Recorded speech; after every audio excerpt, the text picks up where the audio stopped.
Saya melihat malu dengan penyidikan Pak Hasto ini. Buyar, Pak. Pokoknya ini perkara menurut saya paling terburuk di dunia, udah itu aja. Oh, gimana sih sebenarnya Bapak melihat kasus ini? Sebagai Ya, seorang apa namanya purnawirawan ya. Polri, Saya melihat malu dengan penyidikan Pak Hasto ini. malunya gimana, Pak? Alat bukti tidak ada, Oke. peristiwanya tidak ada, ya kan? Barang bukti juga tidak ada. Ini penyidikan berdasarkan mimpi. Bayangin ada 13 penyidik atau penyelidik yang jadi saksi. Mereka saksi apa? Ini KUHAP nggak dikuasai.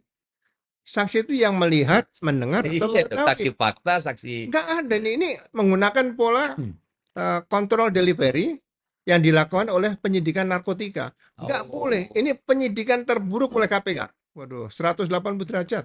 buyar, Pak. Pokoknya ini perkara menurut saya paling terburuk di dunia. Udah itu aja. Oh,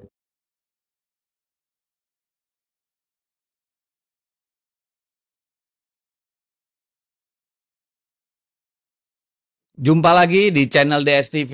Apa kabar semua? Mudah-mudahan masih betah. Nah, ini sebentar lagi buka ini. Tapi kita kedatangan tamu seorang Bayangkara Negara, Pak ya. Bayangkara Negara. Bayangkara Negara, seorang jenderal bintang 3. Kalau dulu letjen, tapi sekarang kerennya komjen, Pak ya. Ya. Pak Ugro Seno, terima kasih sudah datang Pak Terima Ugro. kasih Mas Ya, Nedi. Selamat sore. Pak Ugro ini jabatan terakhirnya Wakapolri. Tidak sempat di zaman Jokowi karena pertengahan 2014 ya, Pak Ya. ya, sudah purna tugas. Beliau sudah malang melintang di organisasi kepolisian, pernah Kabar Hankam, pernah Kalem Dikpol, Ya. ya, pernah di Kadipro. Kadipropam, gantikan Pak Timbul Silayan dulu Pak Ya. ya. Kapolda Sumut. Pak Kapolda Sumut nih, kalau nggak salah juga Pak Ugro pernah jadi ketua apa itu namanya Puja Kusuma Pak ya. Oh iya, iya, betul. Iya, saya anak Siantar Pak. Saya lahir di Tangsi Brimob di Pematang Siantar. Oke Pak, kita santai-santai saja. Iya. Ini kan lagi rame karena kemarin disahkan oleh DPR Hmm. Undang-Undang TNI. Ya. Saya pribadi sih berharap tadinya Undang-Undang TNI itu menunjukkan keberpihakan negara terhadap profesionalitas dari prajurit-prajurit Hmm. kita. Hmm. Karena mereka kita butuhkan selalu dalam kondisi alert untuk mempertahankan negara jika ada ancaman dari Ya, luar. ya. Tapi yang kemudian diributkan oleh masyarakat adalah kemudian bagaimana TNI dimungkinkan untuk menduduki jabatan-jabatan sipil Ya. di organisasi sipil, birokrasi yang tadinya justru kita Hmm. reform setelah reformasi sehingga TNI kita bisa fokus pada persoalan pertahanan negara. Ya, ya. Ya kan gitu nih. Bagaimana Bapak melihat nih sebagai seorang perwira yang sudah purna tugas melihat undang-undang TNI ini bagi demokrasi, bagi kehidupan kebangsaan kita bagaimana menurut Bapak? Ya, pertama yang kita lihat undang-undang ini pasti kan ada pelaksananya. Kalau diterbitkan peraturan pemerintah dan peraturan menteri mungkin atau Ya, peraturan panglima. betul. Jadi harusnya sekarang yang dilihat pertama kali dengan terbitnya undang-undang TNI adalah bagaimana renstra pertahanan negara kita. Mhm.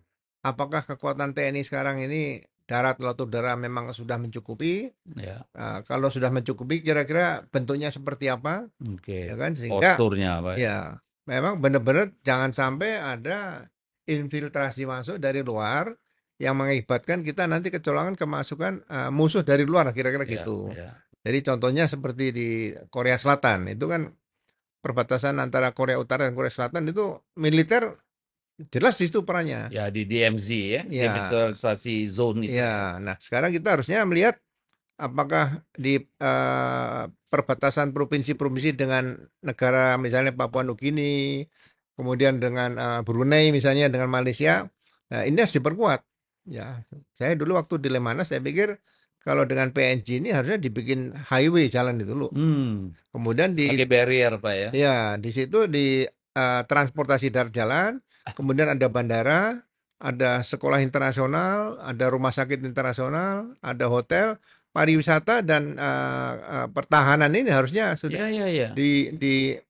di mergerkan supaya jangan sampai nanti anggota TNI kita yang sakit di perbatasan ini harus diterbangkan kemana-mana.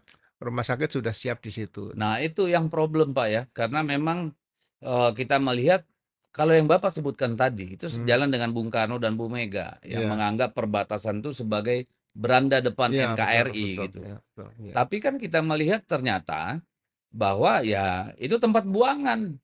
iya, Ya, jadi iya, iya, kasihan. Saya kan dapilnya Kalimantan Utara, Pak. Saya melihat itu prajurit-prajurit kita di perbatasan iya, ya iya, hidup dalam kondisi seadanya saja gitu iya, ya, dibandingkan Malaysia yang full mhm, equip mereka ya. iya, Kalau kita ya sungguh mengenaskan sih sebenarnya. iya, Saya tadinya membayangkan undang-undang TNI ini menjamin kesejahteraan prajurit, mhm, menjamin mereka bisa iya, latihan teratur ya iya, dengan peralatan yang lengkap, iya, lalu memperbaiki postur apa namanya organisasi sehingga apa namanya itu sirkulasi iya, apa namanya para prajurit itu betul-betul mematangkan iya, angkatan perang kita sehingga siap setiap saat. Tapi iya, malah yang dikejar bagaimana bisa masuk ke dalam organisasi sipil ini. iya.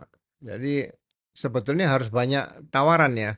Saya waktu ke Kabaharka Mas 2013 ya, saya pernah datang ke saya di Rut PT Pegadaian. Oke, Jadi TNI dan Polri ini kan ada core bisnis di bidang security. ya, Jadi kenapa kita tidak hidupkan industri security ya. di Indonesia nih? Kalau industri security ini dikembangkan dan seluruh aset BUMN, pemerintah daerah, pemerintah Objek pusat vital yang dijaga oleh Satpam ya, yang terkoordinir sebagai lembaga yang berdiri sendiri, jangan ya, seperti sekarang ya. ya, Nah, itu kekuatan Satpam saya hitung hampir 20 juta. ya. Itu lapangan kerja 20 juta itu kan lebih tinggi dari lapangan kerja 13 juta nih. Ya, dan mereka bisa dimobilisasi Ya, sebagai komcat juga betul. Dan dalam saat tertentu. supervisornya nanti TNI dan Polri, supervisor ya, bukan petugasnya lagi. Ya, ya, ya. Nah, itu di kabupaten misalnya beberapa pamen 5 sampai 10 bisa ditugaskan. Di provinsi 5 sampai 10 pati Purnawiram ditugaskan. Hmm. Nah, kalau sebagai supervisor di tingkat provinsi, satu pati saja, itu sebulan kita beri 100 juta masih cukup. Hmm. Kalau di kabupaten kota itu pamen ya Purnawiran atau yang mengundurkan diri dini secara dini itu 50 juta dia cukup. Ini sebetulnya ada hal-hal yang bisa meningkatkan kesejahteraan Prajurit, Purnawirawan ya, TNI atau Purnawirawan, prajurit daripada mungkin di dalam dia gaji mungkin tidak cukup, ya, dia bisa pensiun dini kerja di situ bisa. ya. Kalau negara aman ya di situ. Nanti kalau ada perang ya mereka ditarik masuk lagi ke TNI misalnya gitu. Oke. Nah, ini juga satu pertanyaan yang sering diajukan ke kami dari masyarakat sipil. Kenapa ditambahi usia tugas, Mhm, ya, masa bakti dari mulai prajurit sampai jenderal, mhm, ya? Padahal di sisi lain kita mengalami bonus demografi. mhm, Pensiunnya diperpanjang. mhm, Padahal kita kekurangan jumlah prajurit, belum ya, sesuai dengan teori yang ada, teori pertahanan yang ada bahwa satu prajurit sekian penduduk atau ya, apalah ya, istilahnya mhm, itu. Justru usia pensiunnya diperpanjang, mhm, bonus demografinya kita kedatangan. mhm, mhm, mhm. Ini gimana menjelaskan itu secara rasional gitu, Pak?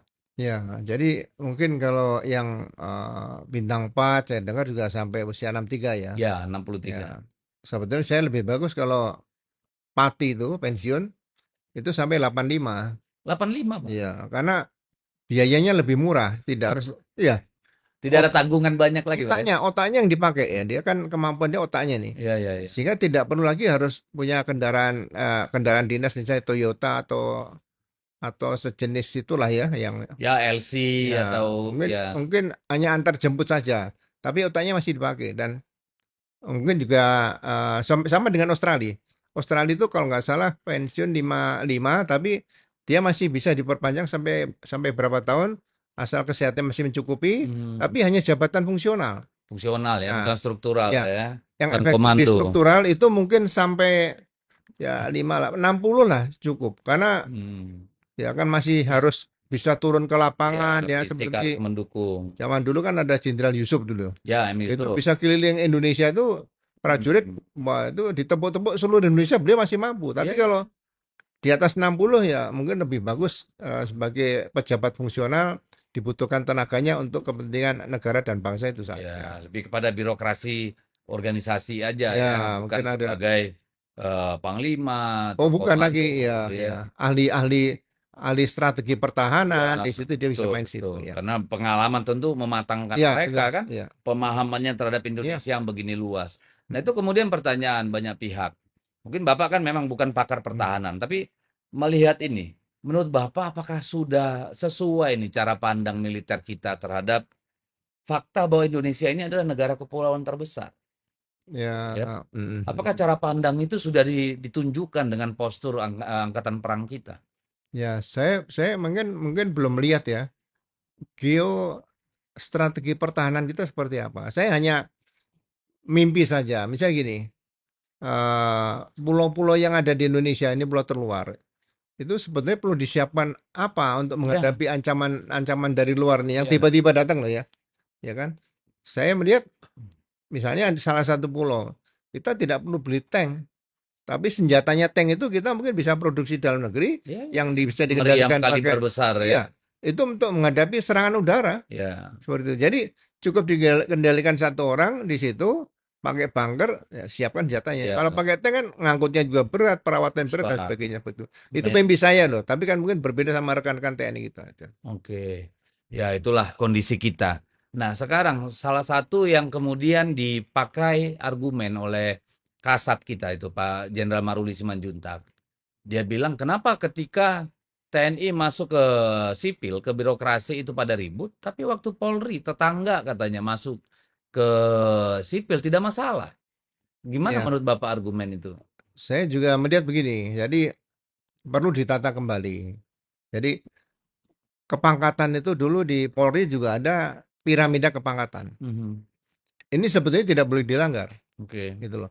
Jadi kalau ada Jenderal Polisi Bintang 4 itu adalah jabatan Kapolri atau yang pernah menjabat Kapolri. Mhm. Tidak boleh misalnya jabatan menjadi menteri naik bintang 4 tidak boleh. Itu harus dihormati bersama. Jadi bintang 3 itu adalah bintang 3 di Polri. Kalau ada di luar itu berarti kan sudah mengundurkan diri misalnya gitu. Itu kan purnawirawan. Mhm. Ini kan belum, masih pada aktif Nah, semua itu nih. yang mungkin jadi masalah. Kalau misalnya ada pelanggaran di luar, Propam Polri nggak bisa bertindak loh. Oh iya ya. Karena dia Pengawasannya susah. Siapa yang ngawasi?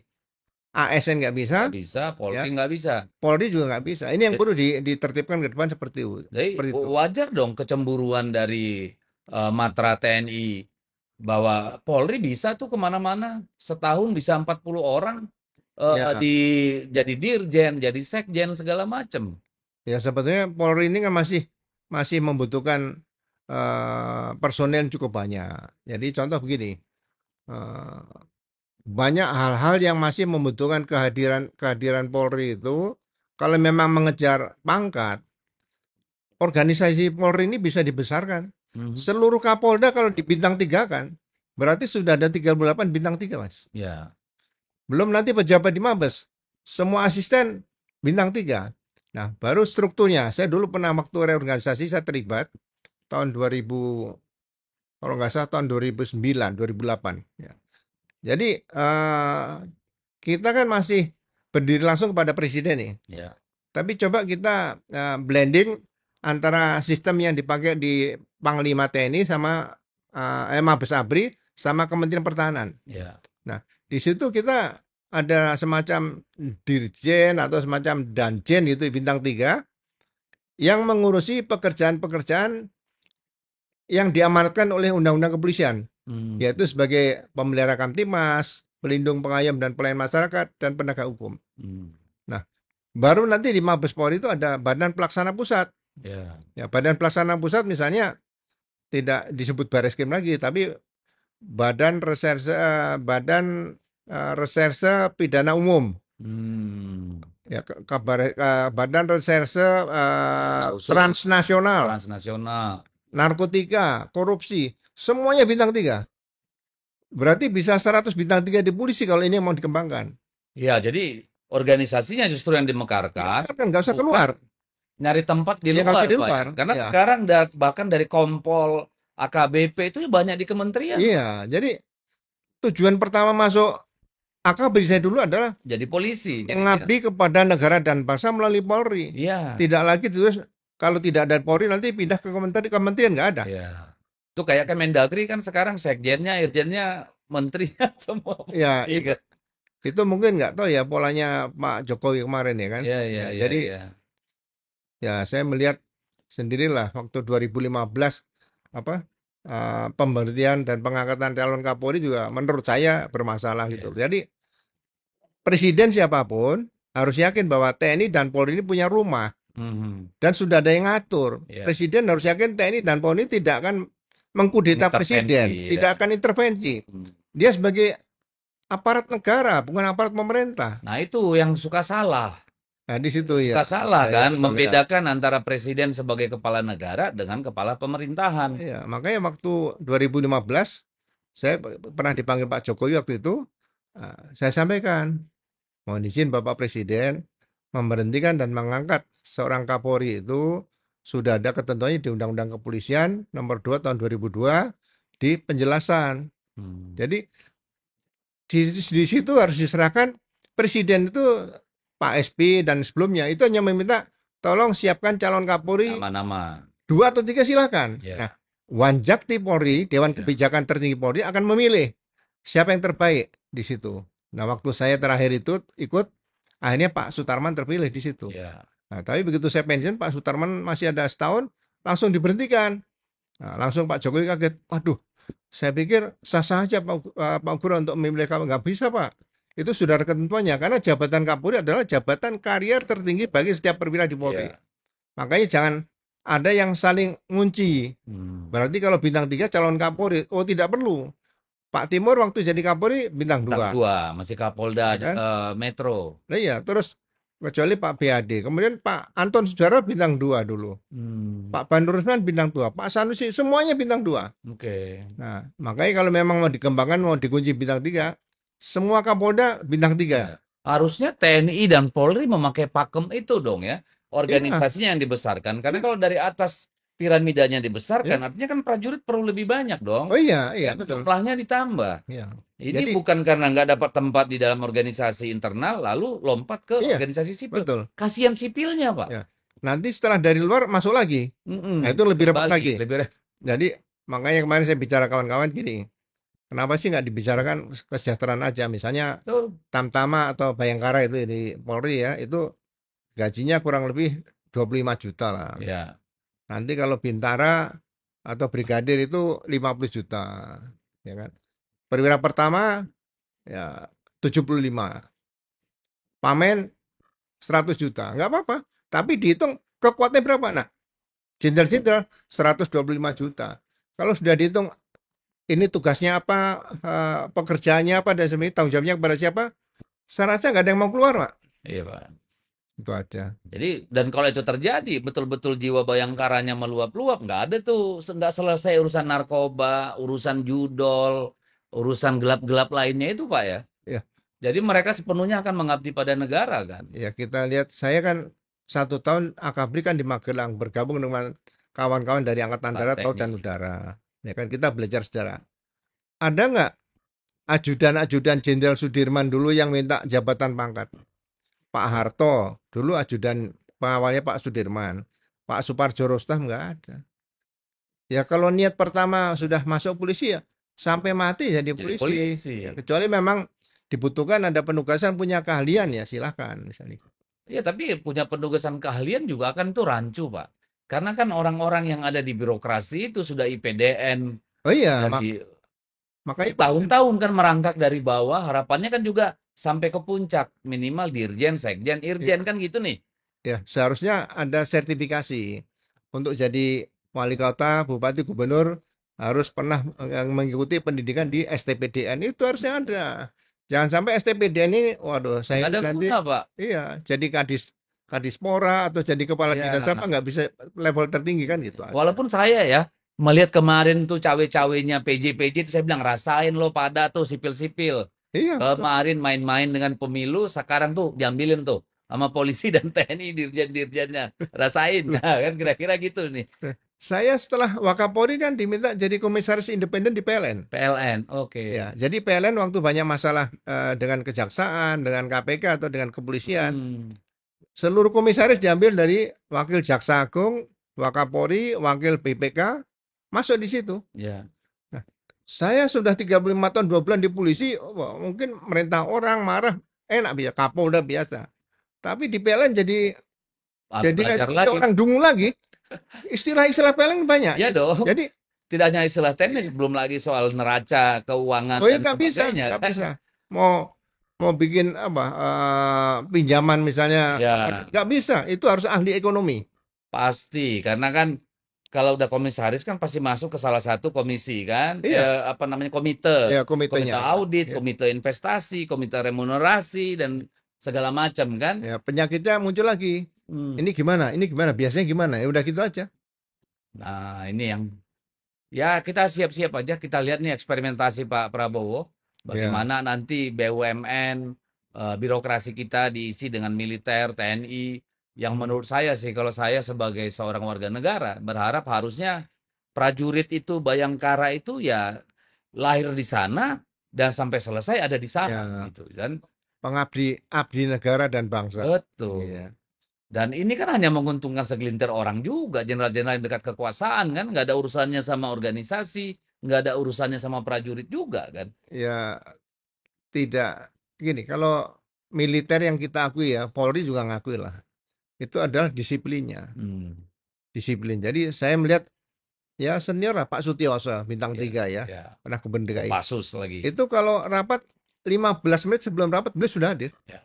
Nah, itu bagusnya. Itu Jadi kelebihan dari ya TNI ya, disiplin militernya disiplin. di situ. Tapi kalau misalnya hanya sekedar kalau menurut saya ya kalau keluar ya jangan jangan penugasan.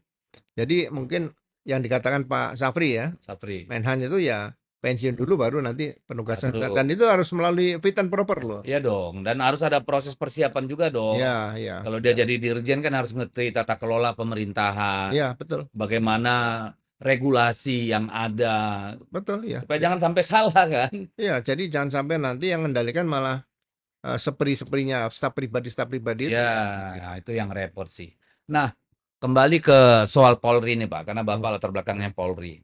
Ini setiap hari kalau kita buka media sosial, hmm, banyak sekali hal-hal negatif tentang Polri. hmm, Dan itu memicu ketidakpercayaan masyarakat terhadap Polri, dan itu sudah hmm, dibuktikan oleh survei, hmm, ya. hmm, Itu gimana kita melihatnya? Gimana caranya memperbaiki ini urusan dengan narkoba, kekerasan, hmm, kesewenang-wenangan, hmm, kayak hmm, kasus banyak sekali kasus kan ya, Pak ya, hmm, yang kita kita lihat di publik nih. Setiap hari ada aja ini. Ini salahnya di mana sih? Kita punya Kadif Propam nih Polri, tapi ya, gimana ya untuk pencegahan itu? ya. Begini, jadi Propam itu kita usulkan sebetulnya harus bintang 3. Hmm, Jadi dengan mitra-mitranya yang bintang 3 ke bawah kan nggak ada masalah kalau itu. oke. Nah, yang kedua yang bertugas di Propam ini kalau bisa tidak perlu pindah-pindah lagi. Oh, dari awal memang pilihnya Iya, sudah itu. kan sekarang gaji dengan level yang sama ya, pangkat sama, gaji sama, tunjangan jabatan sama, tunjangan kinerja sama. Justru kalau biaya-biaya operasional itu kan harus ditanggung negara. Ini kan Ya, sebenarnya cukup di situ. Kalau ini bisa dilaksanakan baik di situ. Jadi jangan sampai ada rasa rasa bahwa propam itu buangan. buangan itu jangan ada. Ini harus dibangun seperti itu. Jadi Iya, ya. dia bisa keluar dari propam nanti kalau setelah mencapai pangkat perwira tinggi lah Hmm. gitu. Jadi benar-benar dia ahli situ. Iya, iya, Ya, iya, jadi iya. yang berikutnya mungkin perlu saya masih ingat waktu Pak Anton Sujarwo ya. Pak Anton Sujarwo itu memimpin Polri pasca Pak Awaludin Jamin Hmm. dan waktu itu ada kasus korupsi di Polri yang 4,1 M kesalahan oleh Deputi Kapolri waktu itu ya. Kaitan dengan internal lah di dalam. Nah, itu kita merasa terpukul semua. Hmm. Nah, akhirnya Pak Awaludin waktu itu menggunakan konsep pola pembenahan Polri. Hmm. Ya, kemudian Pak Anton Sujarwo melanjutkan dengan rekonsolidasi dan refungsionalisasi untuk mengingatkan. Nah, kemudian dilanjutkan Pak Sanusi eh, open atau istilahnya O-nya tuh ojo dumeh. Polisi Oke, nggak boleh sosokan. Jadi katanya. pimpinan-pimpinan Polri yang dulu menetapkan kebijakan tuh melihat apa yang dibutuhkan di situ gitu loh. Nah, seperti sekarang misalnya Pak Kapolri kan presisi nih. Berarti kejadian sekarang ini yang presisi belum belum presisi benar. Ini harus dievaluasi setiap ya tiap 3 bulan atau tiap 4 bulan dan tiap tahun. Jadi mudah-mudahan kalau kejadian-kejadian tadi bisa dikurangi ya, kalau bisa dihilangkan ya nggak terlalu sulit lah. Seperti contoh ya, saya dulu melihat kalau sekarang kalau misalnya pasukan Dalmas ya, Hmm. jadi ada apa nih dengan Dalmas kita, ya kan? Dalmas ini kan mengamankan unjuk rasa, Ya, keramaian, kerumunan, melindungi, demonstrasi. mengayomi, melayani. Jadi bukan membubarkan, gitu loh. Kalau ada kelompok massa yang konflik bertemu, ini Ya, polisi melerai. mencoba mencerai-beraikan nih, Ya, melerai. jangan sampai terjadi. Jadi kalau menurut saya kalau ada unjuk rasa bukan dibubarkan, kemudian diamankan Supaya jangan dan merusak, jangan ya bentrok, konflik. dengan komunikasi Ya, gitu. Jadi kalau menimbulkan konflik itu kan antara seolah ada konflik antara aparat dengan masyarakat nih. ya. Ini yang harus dihindari, ya kan? Ini mudah-mudahan bisa dievaluasi ke depan sehingga ya Dalmas itu cukup dilaksanakan oleh Sabara, tapi di ring luar, di luar kelompok ini mereka hanya mengamankan jangan sampai ada unsur dari luar yang ganggu, ya kan? Saya rasa kalau ini bisa dilaksanakan komunikasi berjalan baik, ya mereka pasti nurut lah. Misalnya Oke. gini, saya contoh di DPR Mas Kang Didi. Kalau ada unjuk rasa di DPR, itu cukup pertama datang 5 anggota Polsek Tanah Abang lah. Hmm. Sampaikan aja. Untuk membangun dialog, Ya, terima kasih komunikasi. Anda sudah melaksanakan ini sesuai dengan pemberitahuan Anda dan silakan dilaksanakan dengan baik. Jam berapa selesai? Jam 6, kalau bisa setengah 6. Nah, kami nanti akan mengamankan Anda. Kalau ada kekurangan, ini ada license officer kita, Hmm, perwira hmm. penghubung bisa melayani Anda. Udah selesai. Jadi itu exercise apa namanya hak-hak konstitusional terjaga dengan baik Iya, dan tidak perlu ada konflik iya. kayak. Kalau misalnya mereka ada potensi kekerasan, Brimob turun. Betul. Begitu Brimob turun, pasti dengan ucapan juga. Atas nama undang-undang, semua senjata tajam yang membahayakan jiwa dan tubuh manusia, letakkan di tanah. Nah, itu ada perintah undang-undang melalui pengeras suara. Ya, Sampaikan. 3 kali mereka tetap melawan apabila menyerang nggak. baru ada Mulai tindakan. dengan tindakan-tindakan tadi gitu loh. Itu ada tahapannya. Ada protapnya. Betul, betul kan. Nah, jadi apa yang membuat misalnya begitu banyak kejadian di seluruh wilayah pelosok negeri kita ini? Hmm. Kenapa tingkat stres? Apakah karena tingkat stres yang tinggi? Atau memang gaya hidup yang berubah sekarang ini? Atau apa sih sebenarnya ya yang membuat setiap hari ada aja kasus gitu? Ya, Yang cukup memalukan sebenarnya gitu. jadi saya masih ingat waktu zaman Pak Anton Jarwo karena saya Hmm, produk tahun 70-an ya, ya, tujuh ya, sembilan ya. 80. Jadi eh, pimpinan itu harus mau turun ke anak buah. Down to earth. Pak Anton Sujarwo ini bukan lulusan PTIK. Oh iya iya dulu dia pernah guru kalau nggak salah Pak ya. Ya, beliau inspektur kursus langsung masuk ke Brimob. Oke. Bayangin dari sekian perwira tinggi yang dipilih oleh Presiden Soeharto adalah Pak Anton Sujarwo, Atau non PTIK. Dan itu tidak ada kecemburuan yang PTIK. Karena beliau memang mampu. Uni. Ya, dari Brimob mereka punya konsep rekonvo. Sehingga kalau terhadap anak buah tuh beliau nggak membeda-bedakan. Oh, oke ya. Iya, pangkatnya apa-apa. Egaliter. Iya. Padahal dulu pasangannya Pak Anton adalah Pak Nurman Sasono di Metro kan. Tapi itu sangat baik. Tapi kepemimpinan tegas. Jadi ya waktu huru hara di lapangan Banteng itu tahun 80 atau 82 saya ingat. Ya. 80. Saya masih ingat. Nah, di situ situasi sudah kacau. Asisten operasi Polda Metro waktu itu Pak Putra Saman menghadapi masa ini sudah Oh, kira-kira yang kaitan berat. Priok dulu ya Pak ya, bukan? Bukan yang di lapangan Banteng. Oh, Pas ada oke. kampanye Ya ya ya PDI, ya. Golkar sama Yang ya ya betul betul. P3 P3. ya. Nah, itu minta petunjuk Pak Anton. Saya masih ingat. Tunggu 1 menit, saya koordinasi Pangdam. Tegaskan, nah, tegaskan itu udah jelas. Berarti ada penggunaan senjata api dan sebagainya. Dengan senjata peringatan dulu, peluru karet, baru senjata api. Jadi masyarakat sudah tahu nih kalau mereka tidak bubar, pasti Ada ada resiko. korban. Nah, Ya. disitulah hal-hal yang mulai tahapan itu harus ditempuh seperti itu. Kalau Oke. timbul konflik begitu ya. Iya, jadi oke. Nah, ini masa jabatan Kapolri, Pak. Hmm, Ini setelah reformasi, saya kira Kapolri yang sekarang nih Pak Listio Sigit yang hmm, paling lama Pak ya. hmm. Kalau Pak Tito dulu kan 3 tahun ya. Kalau ini kan Iya, udah 4 tahun gitu. Dan ini kan Pak Kapolri yang sekarang ini kan melompati 5 angkatan kalau saya iya, tidak iya. salah. Ini bagaimana sih sebaiknya norma atau ada aturan nggak sih berapa lama menjabat? Hmm, Bagaimana mengatur siklus di dalam organisasi Polri itu sendiri, Pak? iya. Karena Jadi, kan dengan beliau terus berkepanjangan begini kan berarti banyak angkatan yang kehilangan peluang untuk menjadi TB1 nih. iya. Jadi begini, Kapolri yang dulu-dulu kan rata-rata 2 atau 3 tahun, Yes, betul. ya kan? Dan itu yang dipilih dari yang terbaik lah. Jadi dulu waktu saya ingat Pak Sanusi mau jadi Kapolri tahun kira-kira tahun 86, ya 86 Ya. ya. Total sih sebelum reformasi hanya ada 6-7 orang yang di atas 3 tahun, Pak. Iya lah. Paling lama Saya Pak Soekarto kan 13 tahun. saya 35 tahun 2 bulan di Polri. Hmm. Berapa Kapolri yang mimpin saya, Pak? Berapa, Pak? 14. 14. Ya kan?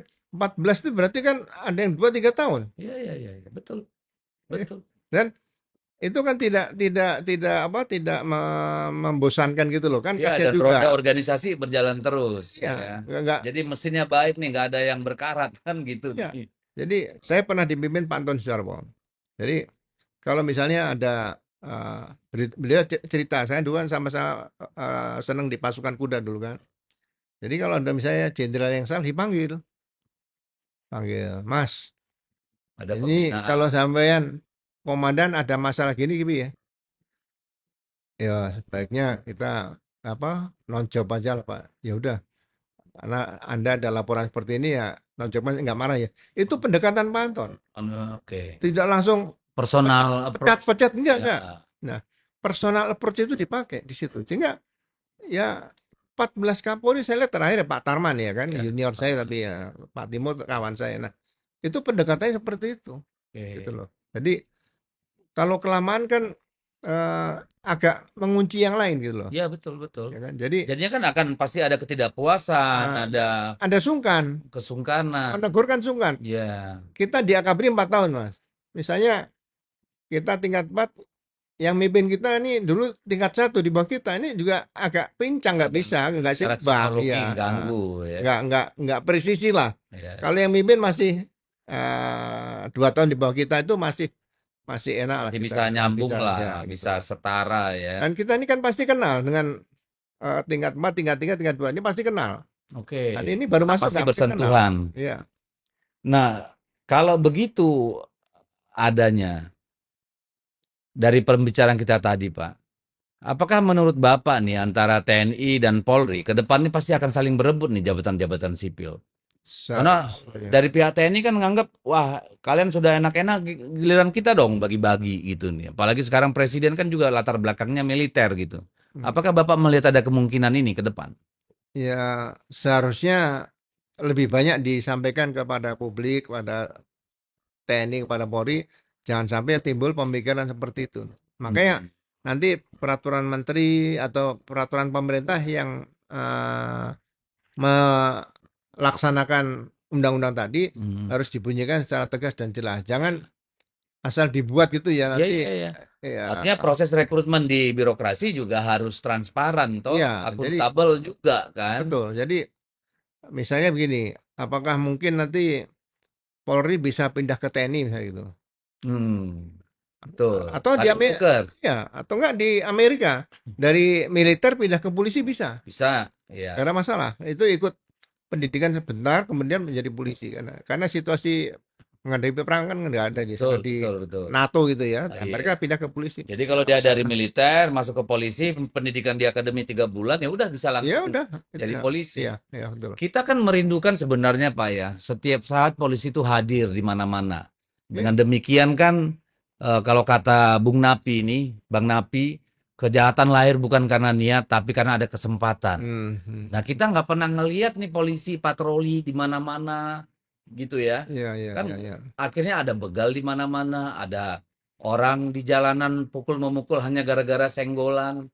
Ya, Ini ya.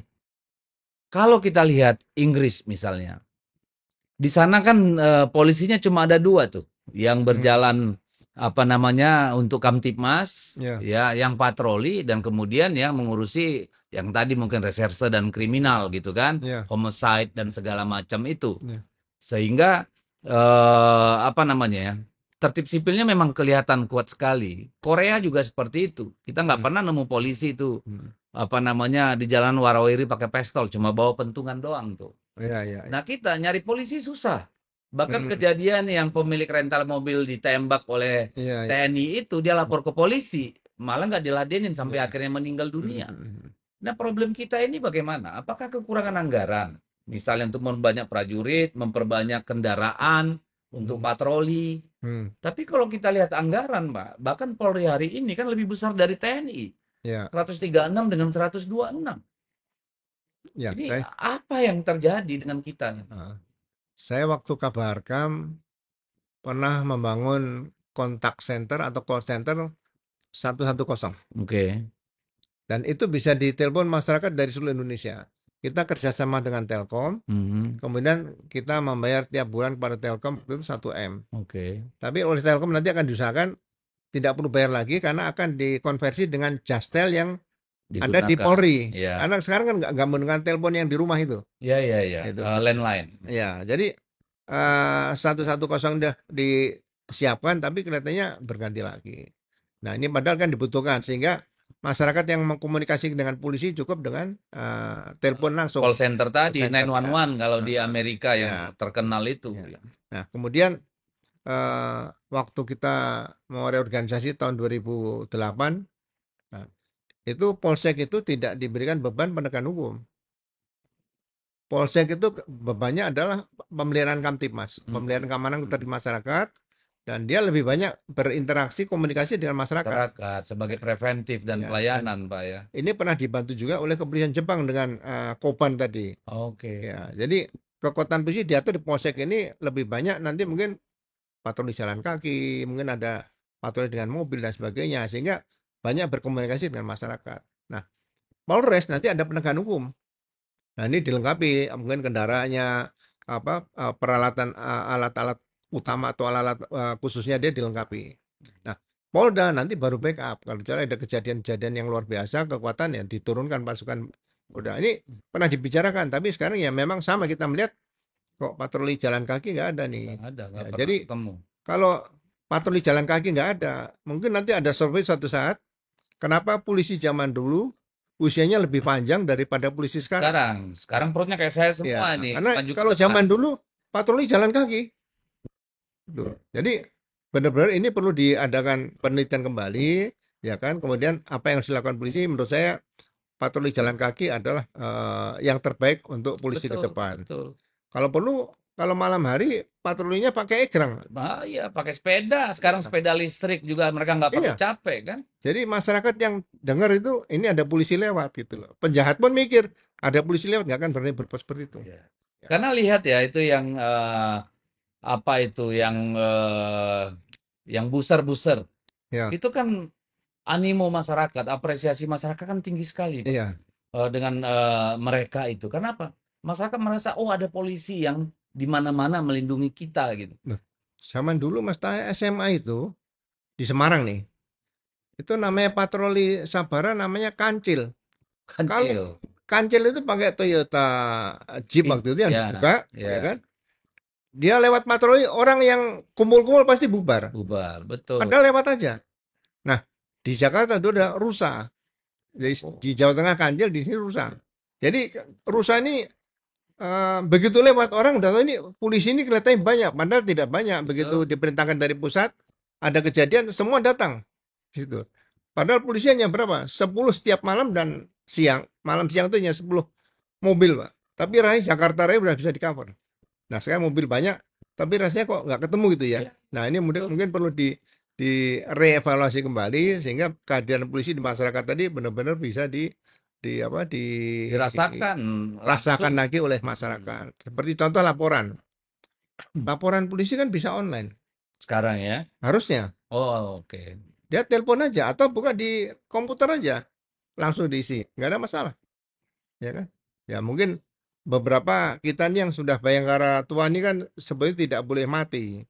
Kalau manusia tua kan boleh mati nih. Ya, Tapi ya. kalau Bayangkara tua ini nggak boleh mati. Jadi Jiwa etos Bayangkaranya nggak iya, boleh hilang. iya Pak, gitu. betul, betul. Heeh, itu Mas. Ya, sekarang kayaknya jadi polisi pengennya kaya, Pak, dan punya jabatan yang mentereng, Pak ya. Yang satu yang mengusik saya Pak, bunyi sirine. Itu yang saya mau tanya tadi sama Bapak. Iya, Ini dulu aja dengan 34 kementerian, kita udah bete nih di jalanan. Udah malam, sama-sama capek. Udah pasti bukan mau rapat, arah pulang ke rumah. Ngangong-ngangong, loh, nggak berhenti-berhenti itu di tol.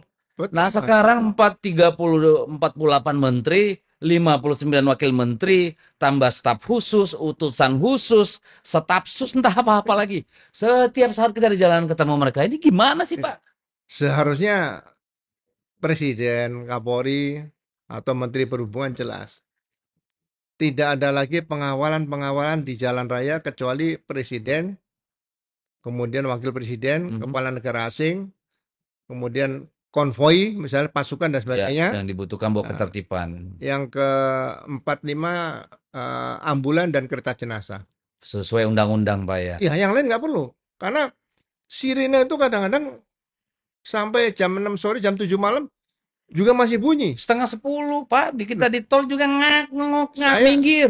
Emang lu bayar pajak lebih gede dari gua, Pak? Kan kadang-kadang kita mikir gitu kan. saya pernah sakit di rumah sakit MMC, Mas. Oh, kayak Kuningan. 22 hari. Ah, Ya. Itu dengar bunyi sirine marah.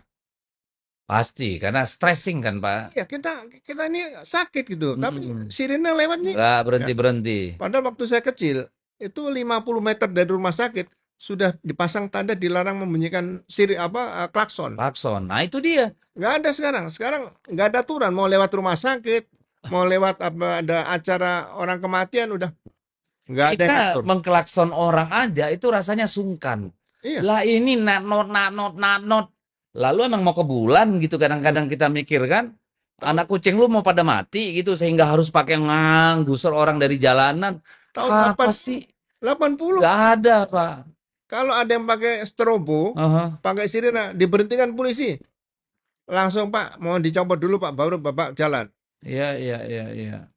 Lo kan ini memang ya Kalau sekarang pun motor gagah-gagahan, Pak. Apalagi kalau udah berombongan kita pun disuruh minggir dari jalan. Ini apa sih ini Republik kita bingung. ya untung tukang bakmi gerobak itu belum pakai sirine nih.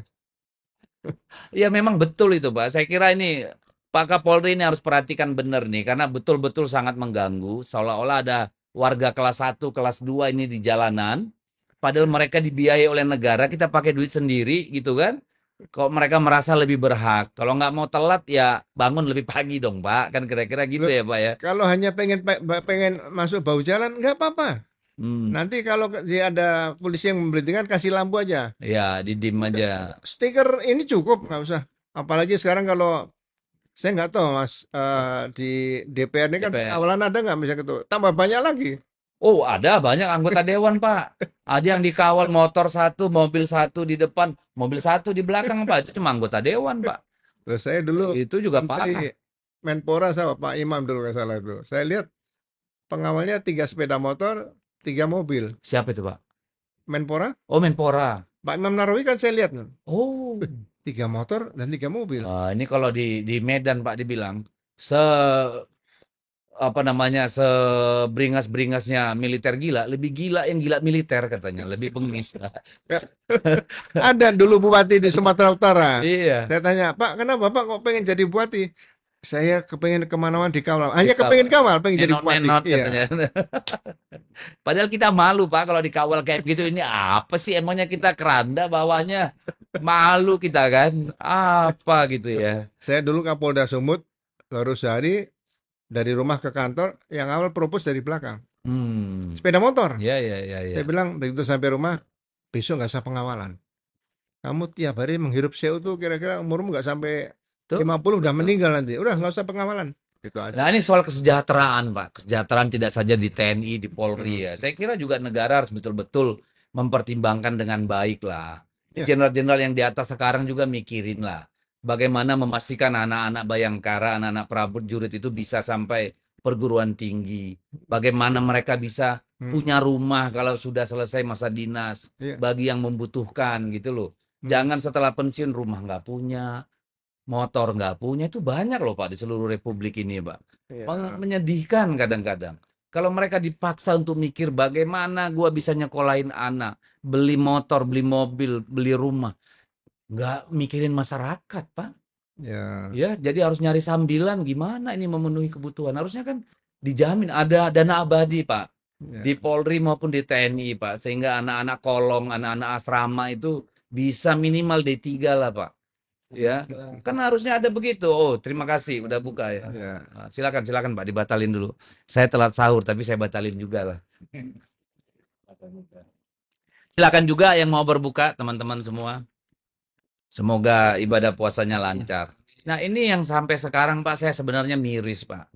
Negara kaya sekarang, seperti sekarang, pemerintah mau bangun 3 juta rumah. Udah deh, nggak usah muluk-muluk. Prajurit sama polisi punya rumah dulu deh. Hmm. Kalau saya sih, ya, kalau yang sudah perwira nggak usah dipikirin lah, pasti bisa mereka cari Ya. untuk rumah sendiri. Tapi yang di bawahnya itu, Ya. gimana tuh? Jadi saya berpikir Jakarta dulu ya Mas, Jakarta dulu Mhm. nih.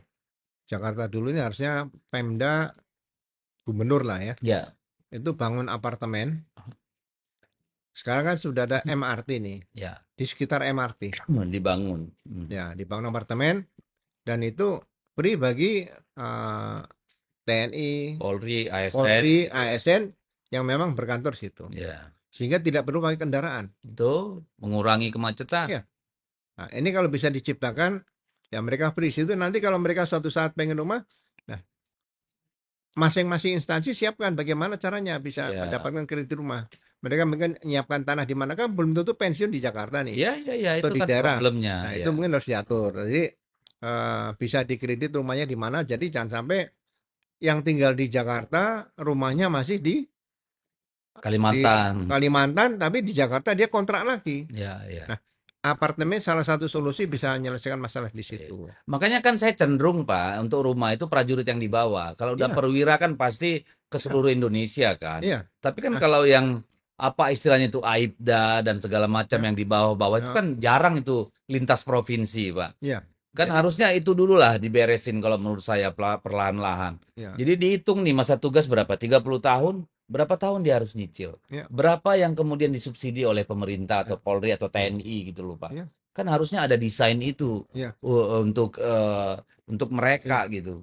Jadi kalau masih aktif, sebaiknya antara ASN, kemudian anggota TNI dan Polri, siapkan apartemen seluruh Indonesia lah. Ya, Dan itu listriknya kan listrik curah. betul. Mungkin bayarnya lebih murah dan itu Ya. bisa disubsidi.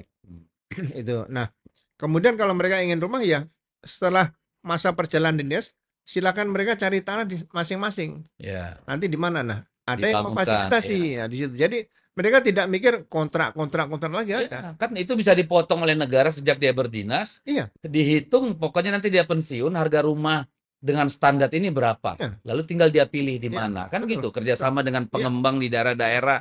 Kan iya. bisa, Pak ya.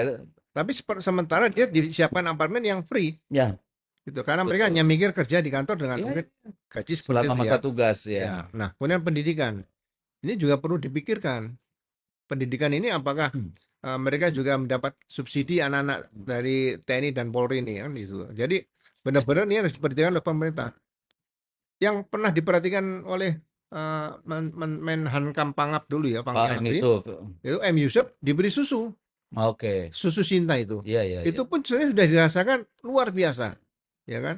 Sehingga susu Sinta juga dinikmati oleh warga sekitar yang memang yang anggota tadi nggak punya anak, susunya dipakai oleh tetangganya misalnya seperti Hmm, itu. Nah, hal-hal seperti ini mungkin kesejahteraan ini menjadi prioritas. betul. Jadi jangan sampai harus mencari tambahan karena mencari biaya untuk kontrak rumah dan sebagainya. Betul, betul. Gitu, Mas. Ya itulah, saya kan pengurus di KBP Polri juga, Pak. Iya, Jadi banyak juga keluhan dari apa namanya teman-teman di seluruh Indonesia, terutama yang di level-level kabupaten kota, iya, ya. iya. Bagaimana mereka diberdayakan, dilibatkan untuk Mm, mampu produktif, kan iya, kira-kira seperti itu. Ya kalau bukan orang tuanya yang nolong, siapa iya. sih yang nolong kan gitu? Betul, Mas. Seperti yang tinggal di kota-kota, ibu kota provinsi. Hmm. kenapa sekarang tidak disiapkan rumah sakit standar internasional? Ya, Sehingga kalau ada pamen, pama, ya, atau anggota juga bisa, kalau sakit tidak harus dia pindah misalnya dari Sulawesi Tengah, harus dibawa ke Makassar atau dibawa ke Jakarta. ya, Di situ sudah bisa ditangani. iya, betul, Gitu Pak. loh. Dan ini kan juga untuk kepentingan masyarakat Iya. umum juga. Jadi, Dan juga mengurangi uang yang keluar untuk orang pergi berobat ke Penang, ke ya betul, betul. mana-mana, Pak. Harusnya Menteri Kesehatan yang punya peran ini, Mas. Betul, betul. Nah, inilah memang harusnya kan ini dipikirin Kapolri, Pak ya, bukan yang lain-lain. Ya, biasanya mungkin yang purnawirawan yang mikir ya. Karena kalau yang masih menjabat tamunya banyak, Pak. Banyak banyak Kelihatan ini. tuh ya. Oke, terakhir Pak, ini soal kasus Sekjen PDI Perjuangan Mas Hasto. Saya lihat komen Bapak di apa namanya di Hmm. media, di podcast gitu. Gimana sih sebenarnya Bapak melihat kasus ini? Sebagai Ya, seorang apa namanya purnawirawan ya. Polri. Saya penegak hukum mengungkap kasus dengan memimpin sendiri loh ya. Ya, Bukan prestasi anak buah, saya akui saya yang berprestasi nggak. oke. Itu di Medan, Bang Yang dulu Mas DYP. Yul tuh Pak yang sampai berenang itu ya. Iya, di Oh, situ oh, ya. oh. Terus Itu kampung saya itu Pak. saya melihat malu dengan penyidikan Pak Asto ini. Malunya gimana Pak? Alat bukti tidak ada, Oke. peristiwanya tidak ada, ya kan? Barang bukti juga tidak ada. Ini penyidikan berdasarkan mimpi. Bayangin ada 13 penyidik atau penyelidik yang jadi saksi. Mereka saksi apa? Ini KUHAP nggak dikuasai. Saksi itu yang melihat, mendengar, atau Iya tuh, saksi mengetahui. fakta, saksi. Nggak ada. Ini menggunakan pola kontrol delivery yang dilakukan oleh penyidikan narkotika. Nggak boleh. Oh, Ini penyidikan terburuk oleh KPK. gitu. Padahal dilakukan oleh aparat KPK yang berasal dari Polri, Pak. Nah, mungkin mereka yang sekarang bertugas itu belum pernah mengungkap kasus. Hmm. Karena seperti Bang CMB, saya begitu Oh, yang terjadi teroris perampokan itu ya, ya. saya tanya semua anggota. Kita nggak usah malu tanya sama anggota. Ini kira-kira kalau tertangkap pelakunya, barang buktinya apa? Gitu loh. Dicari uang pasti nggak ada. Saksi nggak ada yang melihat karena mereka Ya, pakai tutup wajah. ya. Plat nomor palsu. Nah, udah. Saya sampaikan, ini kira-kira apa ya? Ada yang bilang, siap jenderal, senjata M16 milik anggota BRIMOB yang mereka tembak mati. Nah, ini yang bicara bukan Ugrosiano Bintang 2 waktu itu, anak buah. Akhirnya oke, kalau bisa ketemu senjata Yang M16 yang kata dirampas itu. BRIMOB, berarti mereka pelakunya. Nah, Ya. Pak Hasto ini katanya obstruction of justice merintangi penyidikan, ya kan? Loh, Penyidikan apa? merintanginya sih siapa? OJ itu, obstruction of justice itu dilakukan oleh pelaku. Yes. Ancamannya nggak berat. Itu biasanya diyungtukan dengan pasal pokoknya. Jadi pembunuhan 338 yungto Jungto. obstruction of justice Ya. di situ. Jadi ringan Pasal tambahan. tambahan. Ya. Nah, sekarang HP-nya Kusnadi saja tidak ditemukan yang direndam di air. Ya. Airnya apalagi? Airnya mungkin udah dibuang. Ya gelasnya mungkin nggak ada di situ. Jadi pasal apa? Nah, satu laporan polisi itu harusnya satu SPDP. Ini Hmm. syarat SPDP juga banyak. Nggak ada ini, kita harus belajar dari pengadilan negeri, misalnya pengadilan perdata. Ya. Itu nomor perkara itu tidak pernah berubah. Mau dari mulai pengadilan negeri, kemudian pengadilan tinggi sampai ke mahkamah, Mahkamah. nomor perkara tidak berubah. Nah, sehingga laporan polisi juga tidak berubah, SPDP harusnya situ. Jadi bisa dicek, saya belum lihat sekarang apakah laporan polisi dan SPDP sudah masuk dalam sistem informasi penelusuran perkara. Kalau ini bisa diterapkan, saya pernah ketemu sama Pak Mahfud MD waktu masih Menko Polhukam. Harusnya laporan polisi sudah masuk sistem informasi penelusuran perkara, sehingga masyarakat kalau mengecek perkaranya Bisa secara tidak online. minta SP2P, Ya. online dicek bisa. Ya. Nah, terus Pak Asto, saksi lagi kaitan beliau Penyuapan. peristiwa penyuapan. Hmm. Tapi tadi saya dengar eksepsi Pak Hasto, saya hadir itu. Ini peristiwa sepertinya pemerasan oleh Wahyu Setiawan, Yes. ya kan? Nah, Kalau mau dieksekusi putusan MA ya kasih gua duit kira-kira gitu tuh. iya, tapi berarti kan penyuapan tidak terjadi. Nah, saya melihat bahwa ini memang benar-benar penyidikan berdasarkan mimpi apa ya? Kalau misalnya pakai dukun mungkin enggak Tapi kan saya jelas. tapi kan nggak mungkin, Pak. Mereka sudah punya pengalaman. Apakah apalagi sampai eh, kompol kan seperti itu, Pak. Ini apakah memang karena ini mimpi mereka nggak profesional atau memang ada sesuatu, ada seseorang atau satu entitas yang kemudian memaksakan mereka bahwa barang ini harus jadi? Ya, kalau saya melihat kalau mereka memang profesional, walaupun ada iming-iming katakan gitu, Oke, ya kan? Mereka harus tetap profesional. Tapi kalau mereka tidak profesional, ada iming-iming, ya mereka melaksanakan tidak profesional. Saya malu betul. berantakan juga. Oke, Baca eksepsinya Pak Hasto tadi cerita, "Wah, ini peristiwa apa ini gitu loh. Jadi kepastian hukum kan harus ada. betul. Mas, bayangkan aja, ini kayak perkara arisan. Perkara dijadikan arisan. Jadi kalau pencuri sepeda motor, setelah ditangkap polisi pada saat dia melakukan perbuatannya, ya, terus ditanya, sudah berapa kali mencuri? Dia sebutkan di sini, kurang lebih ada, ya nggak usah banyak-banyak lah. 4 kali, 5 kali. Nah. Kalau motor mungkin sekitar 50-an, Mas. Oh, Ya kan? Nah, apakah dijadikan arisan? Laporan motor pertama diproses jadi putusan 50 dua perkara, Pak. tahun. Nanti di dalam diproses lagi nih, dipanggil saksi. Sidang lagi yang kedua, 2 tahun lagi. Lah, 2 tahun kali 50 kan 100 tahun. Hakimnya, jaksanya udah mati. Ya kan? Nah, yang menarik saya perhatikan tadi, mungkin jaksa-jaksa yang JPU yang mendakwa tadi, kan melihat saya hadir di situ, saya duduk depan kebetulan, Mhm. dia dilihat jaksa. Oh, di ruang sidang. Ya, ini Oke. mungkin Pak Ugro gitu kan. Saya tahu kan ucapan Gesturnya turutnya mereka. ya, gesturnya. Nah, memang kalau di KPK ini kan penyidiknya KPK, penuntut umumnya KPK, ya kan? Nah, pengadilannya nggak tahu KPK atau bukan. Nah, filternya di mana? Saya baca dakwaan jasa kemarin aja, sepertinya yakin mantap itu ya. Ternyata begitu dibacakan eksepsinya Pak Hasto dan dari pihak penasihat hukum, waduh, 180 derajat. Buyar, Pak. Pokoknya ini perkara menurut saya paling terburuk di dunia, udah itu aja. Oh, oke. Nah, itu juga ada yang aneh.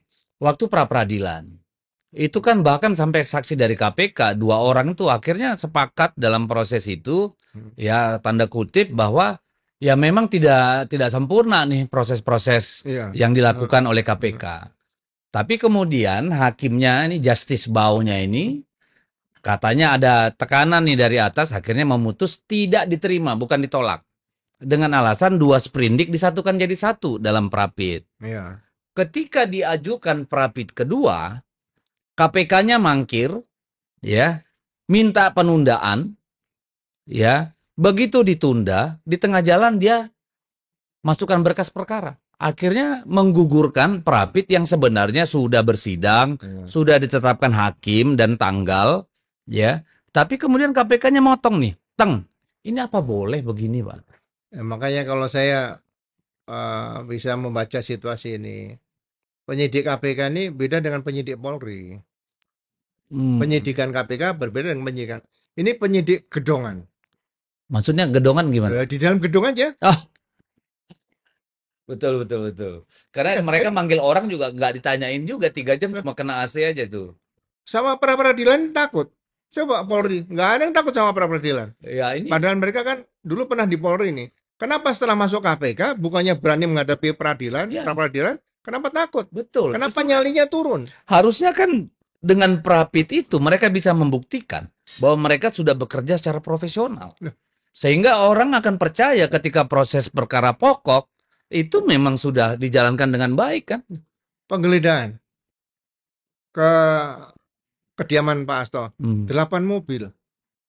Itu penyidik gedongan itu kalau penggeledahan cukup 1 mobil. iya. Perkaranya apa nggak jelas? Apa yang Bawa dicuri? 2 koper, Pak. Iya, Satu flash disk isinya, satu lagi notes kecil, tapi bawanya 2 koper, Pak. rencana penggeledahan kan harus disiapkan.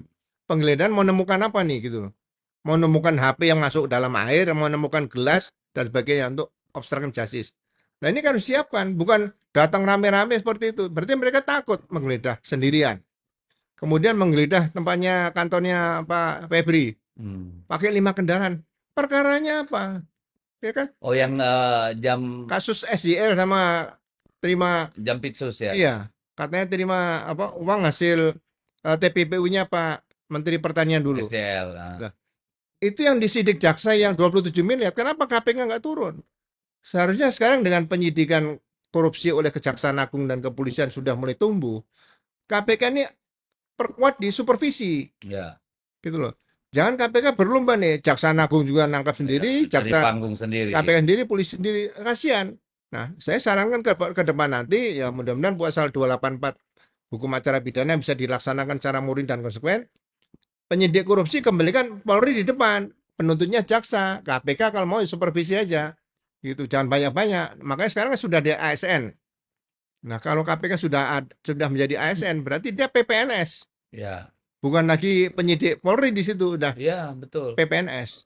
Jadi ada yang mengusulkan apa namanya single prosecution system. Hmm. Jaksa yang sebagai apa namanya istilahnya itu penuntut tunggal ya. Iya. Itu gimana Pak? Katanya ada tarik-tarikan tuh antara Polri dengan jaksa juga urusan ini. Ya, kalau saya tetap sebagai eh, kontrol ya, check and balance, Mhm. penyidikan Polri dan PPNS.